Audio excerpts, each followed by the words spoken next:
Thanks so much for clicking on the video. My name is Leah, and let's chat about this Queens of R&B show that's featuring Xscape and SWV, because for the past 3 days, the internet has been on fire. Y'all have been in y'all feelings. I have seen battles and think pieces galore. So let's talk about it. I decided to do a let's chat video because I'm not really actively watching this show. I've been watching it based off of like clips and reviews. And there's so many people that are reviewing this show that if you want to hear different opinions, you got them. I've seen Scotty's doing reviews on it. Miss PTV. I've seen Bondi, Jamie, B Sting, L Teddy, Erica, Rodney. Who else? James Caldwell. It's Rocks, Ashley. Like everybody. Even when I typed in to see like just to see clips of the show, there's so many new channels that are also reviewing this show. So there's like a plethora of people to watch if you just want to be engrossed into this show. But like I said, I'm not really actively watching the show. I'm just watching reviews and listening to clips and watching clips and stuff like that. My thing about it is like Xscape and SWV is like, I'm not invested in the drama that they have. Like, I kind of am, but I'm kind of not. So it wasn't really a show that I was interested in watching. I didn't really grow up with them. So, like, I'm a 90s baby, but, like, I really grew up in, like, the early, like, 2000s and stuff like that. So, like, I know of them, but I don't like know them. Like I've seen a lot of people who have been doing reviews are like, no, I remember when this song came out. And it's been nice to see people get all nostalgic and talk about like what songs mean to them and like where they were when they heard a song. Cause I do that. Like I can hear a song and be like, oh, I remember we was doing this, and this in school. Or like I was driving in my car, like, you know, things like that. So it's been nice to see those types of takes and things of that in people's reviews. But like for me, I feel like a girl group for me that I would say would be like a staple of my childhood would be Destiny's Child. Like even when it was like the four of them with Latoya, Kelly, and Beyonce, then when it went to Kelly, Beyonce, Farrah, and Michelle, then when it went to just Michelle, Kelly, and Beyonce, like that was my girl group. And then I also remember being in love with like Danny D. Kane and stuff. So it's just like I know of Xscape and SWV, and that was mainly from my parents. So like when we were in the car, it was either the gospel station or the oldies and R&B. So I would hear their music but not really know who they were. And then when I got older, I was able to like Google songs and be like, oh, that's them, and put a face to the music. I got a better understanding of who SWV was because I remember WeTV had a TV show like a couple of years ago where we got to see why SWV broke up and why SWV broke up and like how each of the members were doing and how they came together. I used to watch Unsung a whole bunch when like we used to have WeTV. So I remember seeing, I think they had a WeTV episode, and I know Xscape had a WeTV episode, and I remember watching that. But my first introduction to Xscape was Candy when she was on the second season of Real Housewives of Atlanta. And I really didn't care about her then. And I won't say that I didn't care about, but I didn't really care about her being a part of Xscape. I just thought what was cool is when they said she wrote No Scrubs, because No Scrubs is one of my favorite songs. And that's one of my favorite like music videos from TLC. Actually, in all like music videos, it's one of my favorite music videos of like all time. It's just something about them and the futuristics and everybody dancing scrub. Okay. So, and I remember seeing Tiny, but Tiny I got better like acquainted with her T.I. and Tiny show. And then Tamika and Tasha, I remember R&B Divas. I don't know which franchise they were on. It was either there was the one with Nikki Gilbert and then there was the one with Kelly Price. I think they was on the one with Nikki Gilbert, but I don't really know. I just remember it was a whole bunch of R&B songs, shows coming out that people was making. So like I said, I just been watching it because I haven't really been invested, but I wanted to give my 2 cents because y'all have had me tickled. So the things let's talk. I think there's like only 3 things I really want to talk about it. So let's get to it. So the first thing, because I think I said that we were going to talk about 3 things. So the first thing, this Tasha, Tamika, and that mama drama. Where is Iyanla? This is why I'm forever going to hold a grudge against that lady for getting rid of one of my favorite shows, okay? Like, this would have been TV gold. Gold. I can already tell you, it would have been like a 3 episode series where we would have walked in with Tasha and Tamika. They probably would have had the first segment would have been the sisters by themselves. So like one sister talking about her issues, the other sister talking about their issues, and then they would come together by the end of the first episode. Then episode 2 comes up. We still at the part where they came together, and then they start working on their sister bond. Then the mom comes in at the end of episode 2. Then Iyanla gets the mom together on episode 2. And then when we enter into episode 3, it's like all 3 of them through therapy together. And then we have some type of resolution. It would have been TV gold. The way Miss Gloria, because I think that's their mama's name, was carrying on episode 3, talking about, I'm the 5th member of Escape. I said, and the way Tamika be crying, and then Tasha added, oh, it would have been TV gold. Do you hear me?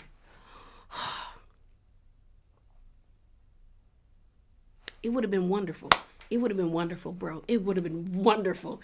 But we ain't got it because she want to be free from us. She wanted to be free from that reality TV chokehold.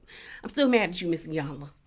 But they need therapy. They need therapy. Tamika is a little girl who feels abandoned by her mom, who just wants her mom's love, and who feels stifled by her big sister.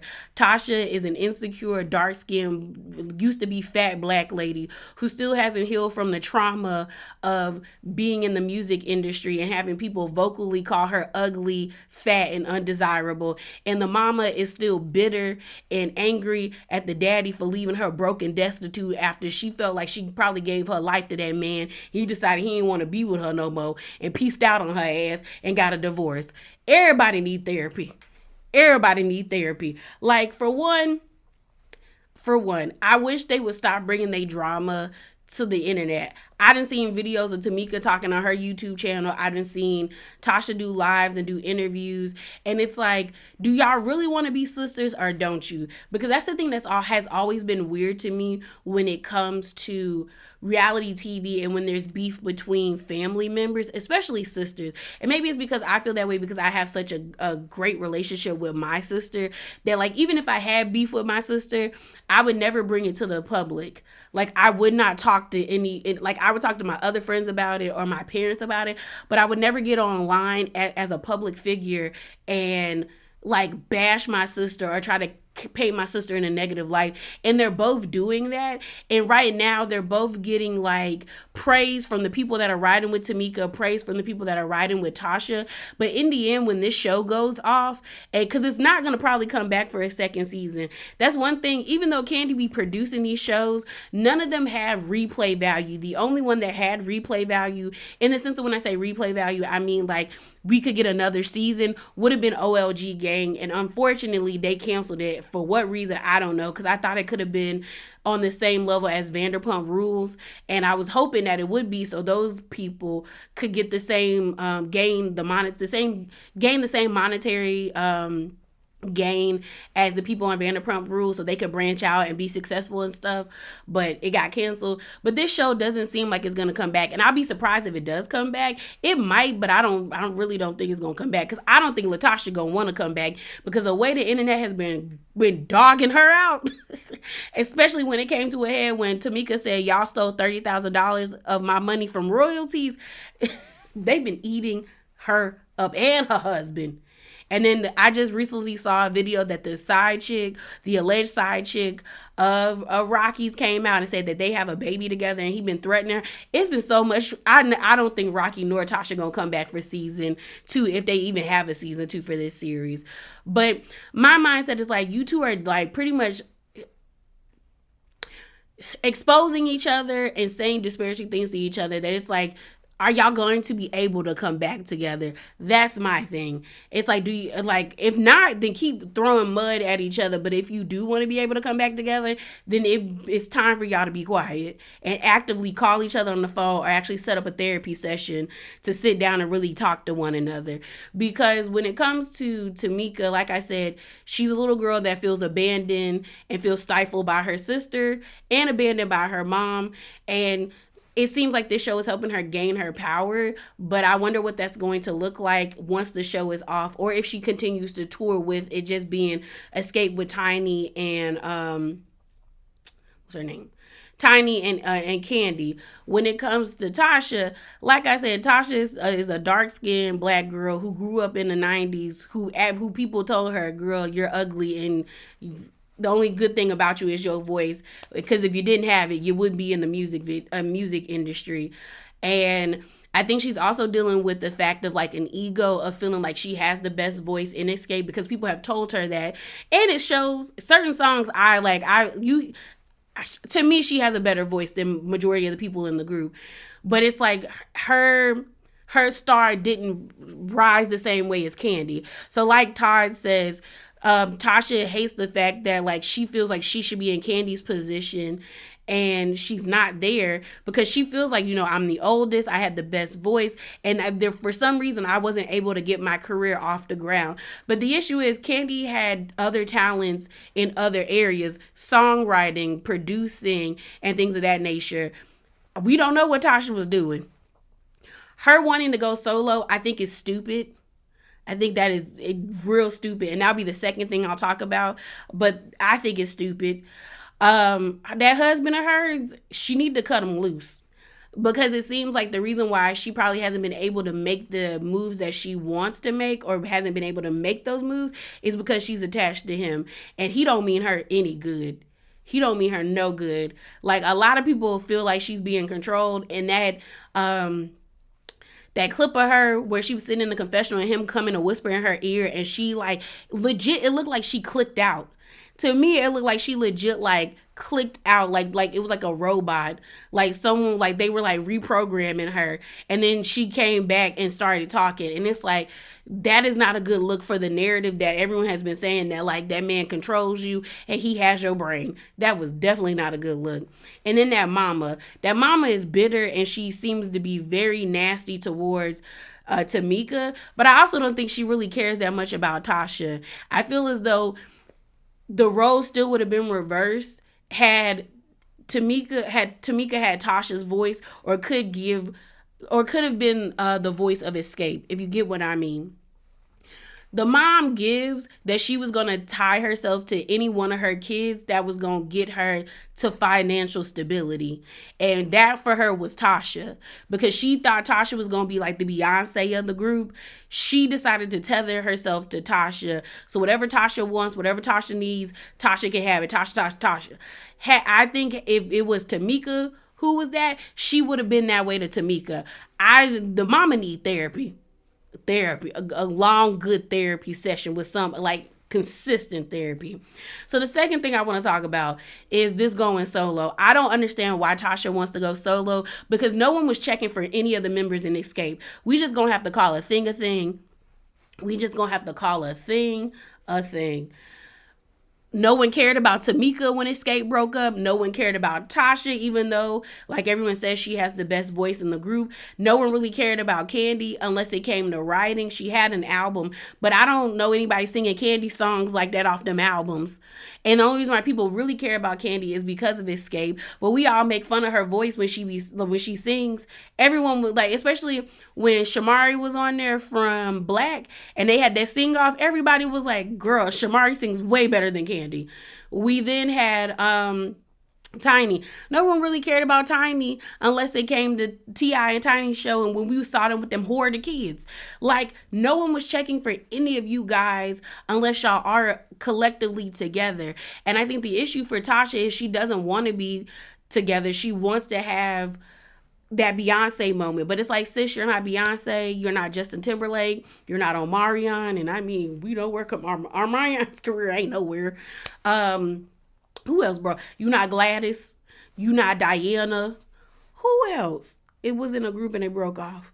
It's just like, ma'am, no one wanted to see you by yourself, and you're trying to break off from this group when your momentum is just picking up.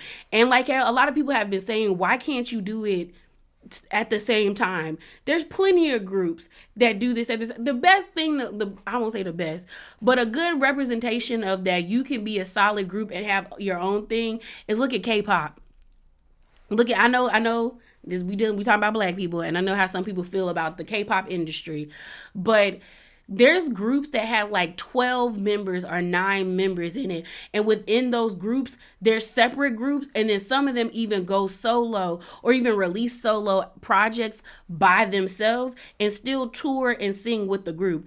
That to me doesn't make sense why she wants to go solo, other than it's Tasha's ego and her feeling as though her star should have been higher than most of the girls in the group, or mainly Candy's, and it's not there and it bothers her.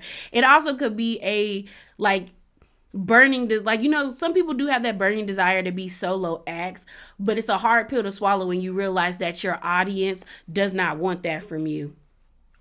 And I think that husband of her be like, he pushes her to be by herself, but it's like, girl, you've been by yourself for so long and no one cared.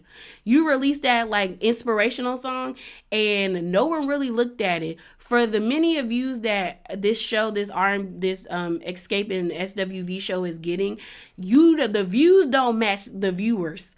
Like, no one really cares, sis. And now in this day and age where people have a hard time listening to music without not like, what am I trying to say?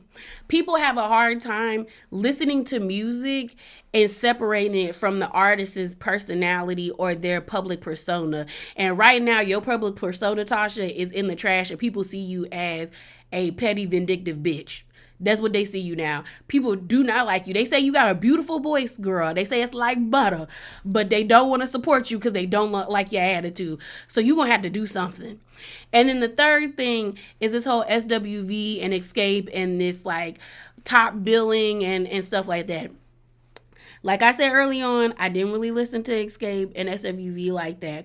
But in my opinion, since they both came out around the same time, I don't understand why they can't do co-billing or be paid the same. Like, for Tiny and Candy to be like social media presence, it does not translate, sis. I think Candy has like the most followers out of all the women on Real Housewives of Atlanta. I think like 7 million or 8 million or something like that. And Tiny has, let me check. Let's see how many followers they have.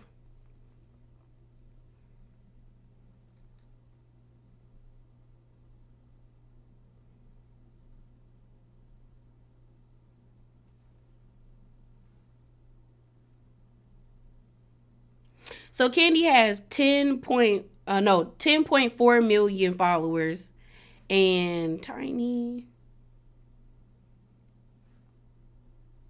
what's Tiny's name? Oh, is it in like Majors Girl or something?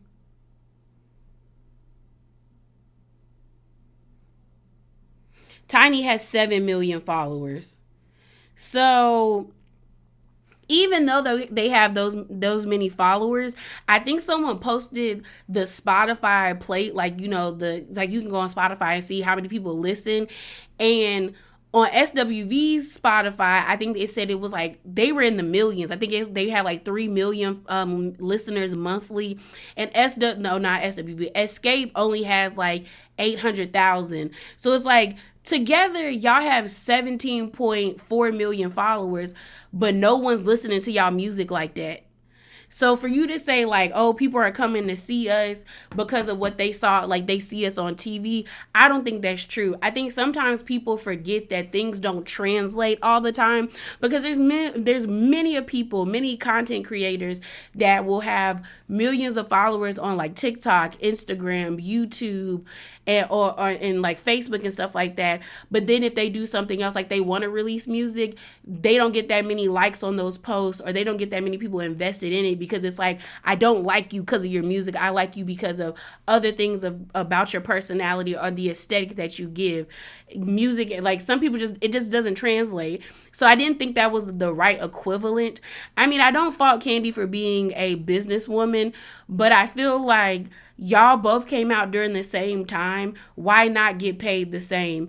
And is it supposed to be only like one day, like a 1 day event, or is it supposed to be them actively touring? Because if y'all are actively touring, I was like, maybe y'all could do like 1 day Escape comes out first, the next day SWV, then you switch like Escape SWV. It didn't make sense to me, because I'm just kind of like, Why can't y'all? Because some people are saying like, oh, is this only for one day? Because the one thing that SWV has over Escape is like SWV is actively touring. Escape wasn't actively touring at that time. I think on the episode that just passed, they were actually coming back from a tour. So it's like you asking for a lot of money, but are people really coming to see y'all like that? Like that? I don't know. I don't know. I just feel like they all came out in the same time. It seems like SWV sold more albums and still has more people invested in them than Escape. So why not pay the same? But I don't fault Candy for being like, no, this is what I want. And it's like, closed mouths don't get fed. But I do feel like it was kind of shady. Like, even though they weren't trying to be shady, it was kind of shady to be like, oh, well, we have this. And it's like, yeah, y'all have these followers, but does it translate? And honestly, it don't translate, because if you have 10 million followers, Candy, and Tiny has 7 million, is that many people showing up to y'all events? And I don't think they are. So that was like, to me, that's a false equivalent, because it's like, they not really coming to see y'all like that. But yeah, y'all, those are my thoughts. So let me know if y'all watching it. Comment down below. But remember to be bravely authentic. And I'm out. Deuces.